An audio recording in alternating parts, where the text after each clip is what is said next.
Enquanto isso, olha só, você vai lembrar de uma imagem que nós mostramos no Balanço Geral, só que agora vem toda a investigação e uma reviravolta enorme no que aconteceu com a morte de um policial. Ele foi assassinado, infelizmente, dentro da gráfica que ele tinha com a família. Ele perdeu a vida depois que bandidos chegaram, eles estavam com balões. Eu já contei a história para vocês. Eles tinham balões, né? Tá vendo ali os balões? Pareciam moradores de rua. Estavam disfarçados de moradores de rua.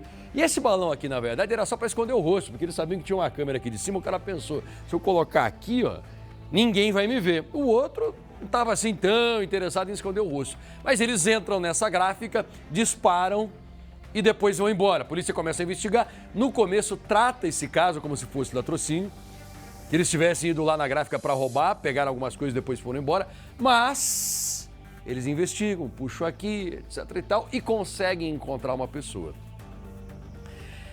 Essa pessoa, o assassino, um dos assassinos, confessa para a polícia e fala exatamente tudo o que aconteceu.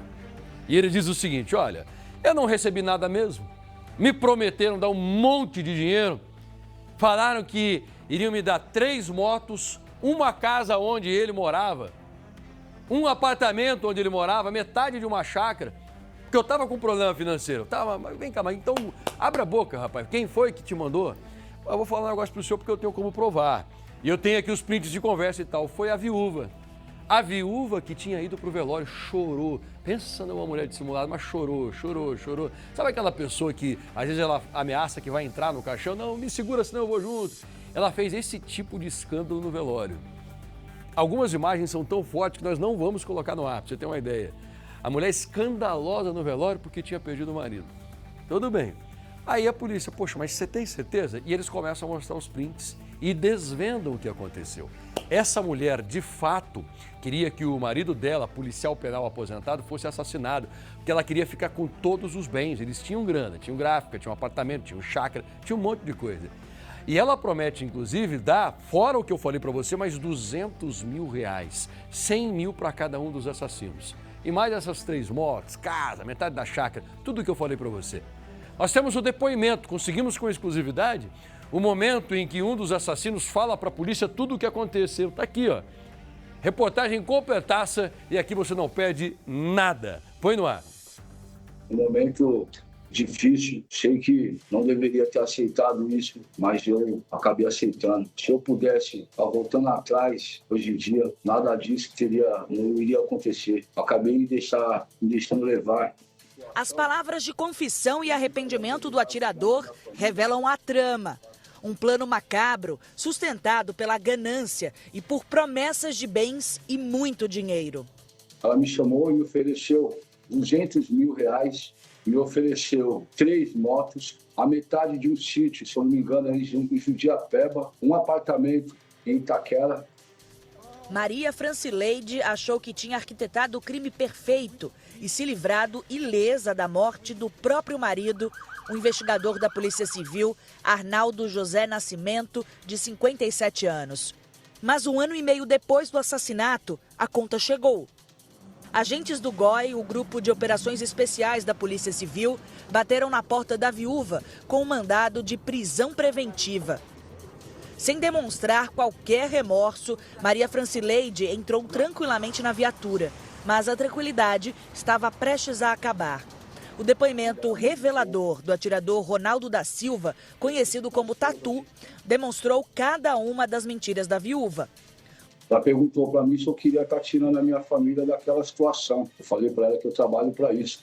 O homem preso era cliente frequente da Gráfica da Família, em São Miguel Paulista, na zona leste de São Paulo.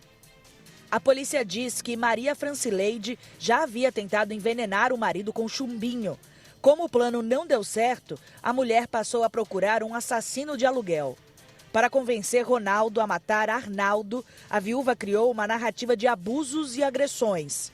Ela tinha tomado uma caibada na cabeça. Caibada, o que ela quis dizer, que ela tinha apanhado com a arma na cabeça.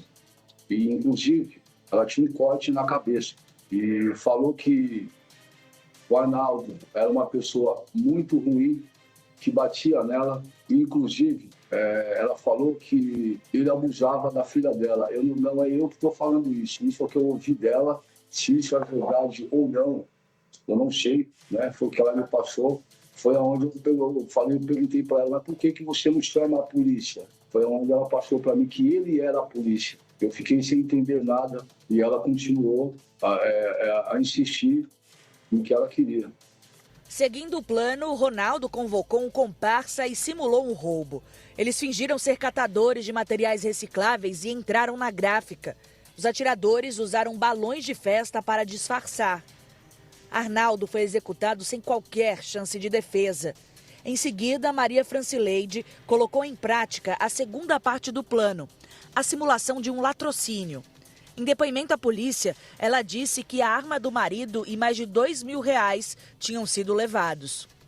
A investigação aponta que a ganância de Francileide era tamanha que antes mesmo de enterrar o próprio marido, ela foi procurar informações de como sacar e receber a aposentadoria do policial civil falecido. Várias atitudes dela levaram os policiais a ficarem desconfiados. Eles chegaram a prendê-la no começo das investigações por porte ilegal de arma, mas ela foi colocada em liberdade porque na época não existiam provas materiais da execução. O jogo virou quando os policiais conseguiram interceptar mensagens de texto trocadas entre a viúva e Ronaldo, antes do atirador ir para a prisão, confirmando o pacto do crime. Acessamos o celular, onde tem um áudio dela com o suspeito, dando feliz ano novo. Quer dizer, eles têm uma relação próxima de amizade. As promessas de Maria não passavam de uma ilusão. Ronaldo não recebeu os R$200.000, nem as motos, nem o apartamento em Itaquera. Atrás das grades e confrontado pela justiça, ele decidiu entregar toda a engenharia do crime. Um momento difícil, sei que não deveria ter aceitado isso, mas eu acabei aceitando. Se eu pudesse, voltando atrás, hoje em dia, nada disso não iria acontecer. Acabei me deixando levar. Não encontramos a defesa de Maria Francileide até a exibição dessa reportagem. Que impressionante. Uma coisa que chamou a atenção no velório, eu lembro, porque essa reportagem ela já vem sendo construída faz tempo, né? O caso não é de agora, né? Já mostramos lá atrás, uma pessoa chamou a gente e disse assim, olha, nós estranhamos o fato porque a viúva, ela mora, tá bem, tá andando, tá normal, e do nada, ela, ai meu Deus, ai, morreu, parece que ela esquece. E ela vai, conversa, em alguns momentos até ri, anda. Aí do nada ela, acho que ela se lembra que ela tem que encenar e ela, me segura, senão eu vou ser enterrada junto.